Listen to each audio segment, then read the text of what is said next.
This thing right here, I guarantee you, if you ever try it, it will be the tastiest taco you ever had. Yo, what's up? My name is Gabriel Barajas. I'm mr.tacosway. Today I'll be making the Carne Asada tacosway.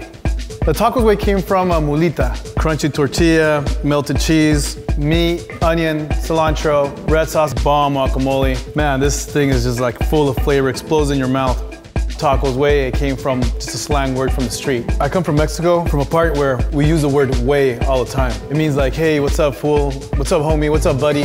First of all, when I started Tacos Way, I created my own menu. I used fresh quality products, great quality meat. You know, people weren't coming in because it was just a hidden little restaurant that nobody knew about.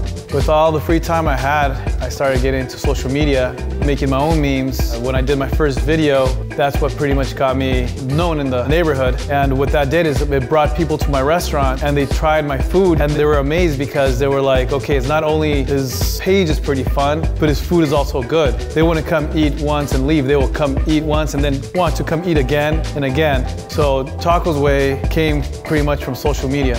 So my most popular video, the one that went viral here in Mexico, came from a song that says, I'm in love with the cocos, so we changed it and we called it, I'm in love with the tacos. So it goes like, I'm in love with the tacos, so. And it just blew up on us and blew up on me. That video, it opened up the doors to many other opportunities because not a lot of people have, actually I don't know anybody that's done what Tacos Way has done. Before Tacos Way, I was selling hot dogs outside of the DMV. The best part of the journey of Tacos Way is seeing the kids love Tacos Way. They want to be Tacos Way. They don't see like the taquero being a stereotype of a short, fat Mexican under a cactus, you know? Now as a cool Mexican guy that knows how to make tacos and making a good living, works hard, takes care of the family, creates jobs, that makes me so proud. It's a feeling that I can't even explain. Now that's a Tacos Way right there. Oh, yes! The hot sauce, the red sauce, I think I made it really spicy.